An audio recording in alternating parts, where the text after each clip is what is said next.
The diner buzzed with the usual midday hum, coffee cups clinking, orders being shouted over sizzling grills, and the occasional laugh from the corner booths. Emma had been on her feet for 6 straight hours, her apron stained with coffee and ketchup, but her smile never faltered. She was used to long shifts and small tips, used to staying invisible in the background of other people's lives. Today, though, something felt different, though she couldn't yet explain why. The lunch rush had slowed, and Emma leaned against the counter to take a breath. She pulled out the half sandwich she'd been saving for her break, 2 slices of whole grain bread, turkey, a smear of mustard, and a single slice of tomato. Nothing fancy, just enough to stop her stomach from growling during the rest of her shift. She was about to take a bite when she noticed her. At the far end of the diner, a little girl stood by the window, her big brown eyes fixed on the sandwich. In Emma's hand, her clothes were clean but worn, her hair tied into 2 uneven pigtails. She couldn't have been more than 6 or 7 years old, and the way she looked at the food made Emma's heart ache. Emma glanced around. No adult in sight. No one at the tables claimed her. She looked lost. Or worse, forgotten. Emma stepped toward her gently, kneeling so she was at eye level. "Hey there," she said softly. "You okay? Are you lost?" The girl looked up and shook her head. "I'm just hungry," she said in a voice so quiet it nearly broke Emma's heart. Emma didn't think twice. She unwrapped her sandwich and handed it to the girl, who hesitated only a moment before taking it with both hands like it was something precious. "Thank you," the girl whispered before she started eating. Emma watched her for a second, then pulled out her phone, ready to call someone, police, child services, anyone who could help. But before she could dial, a man rushed through the diner doors, panic written all over his face. "Leela," he called, and the girl turned, still chewing, her eyes lighting up. "Daddy." Emma stood as the girl ran into the man's arms. He scooped her up, holding her tight, whispering something only she could hear. "I'm so sorry," he said when he approached Emma a minute later. "She wandered off while I was on a call outside. I didn't even realize." His voice cracked slightly. "Thank you for helping her."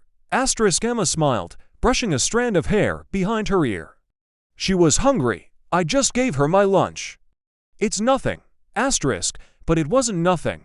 The man looked at her more closely now, like he was really seeing her for the first time. There was something about him, his tailored coat, his polished shoes, the expensive watch on his wrist that screamed wealth, though he wore it without arrogance.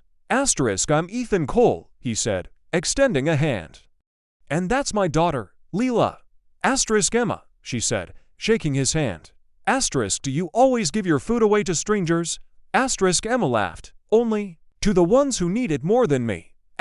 He smiled, genuine and warm. "You don't know how much that means to me." They exchanged a few more words, and then he left, daughter in his arms, promising he'd come back to thank her properly. Emma didn't think he meant it. People said things like that all the time and never followed through. So, she went back to wiping counters and pouring coffee, her sandwich forgotten, but her heart feeling oddly full. 3 days later, he returned. She was working the evening shift, tying her apron when she saw the sleek black car pull up outside. Ethan stepped out, dressed casually this time, and behind him was Leela, holding a brown paper bag. "I told you I'd come back," he said, smiling. Emma was stunned. "You didn't have to." "I wanted to." Leela handed Emma the bag. Inside was a sandwich, turkey, whole grain, tomato, mustard. Just like the one Emma had given her. She made it, Ethan said, ruffling his daughter's hair. Emma felt a lump rise in her throat. "Thank you." "There's more," Ethan said, growing serious. "I've thought about you a lot since that day. Not just because of what you did for my daughter, but because of who you are." It was a small gesture, but it said everything. Emma blinked.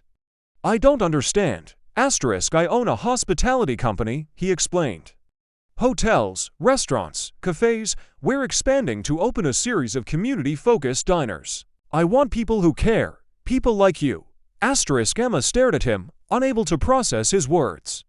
"You want to hire me?" "I want to partner with you. I want you to help run one of our first diners. It's fully funded, salary, benefits, full training, but I need someone with heart. Someone who doesn't see giving as a sacrifice, but as a purpose. Emma took a step back, her mind racing. I'm just a waitress. No, Ethan said gently.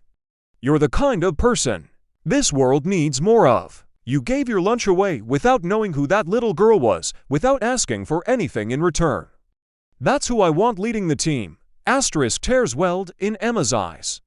Her rent was always late, her shoes had holes in them, her dreams of finishing school and doing something more had long been buried beneath shifts and survival, and now, someone saw her. Believed in her. She nodded, unable to find the words. That moment changed everything. Over the next few months, Emma was trained, mentored, and supported.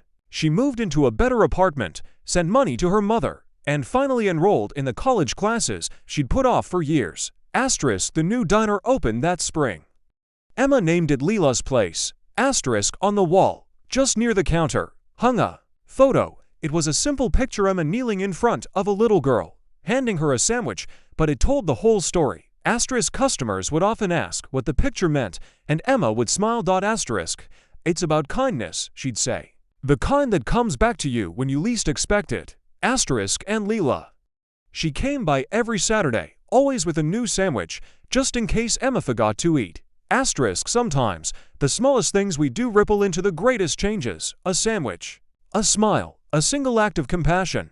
Emma didn't change the world that day, but she changed someone's, and in return, her own life was transformed. Not because she asked for it. But because she gave without expecting anything back.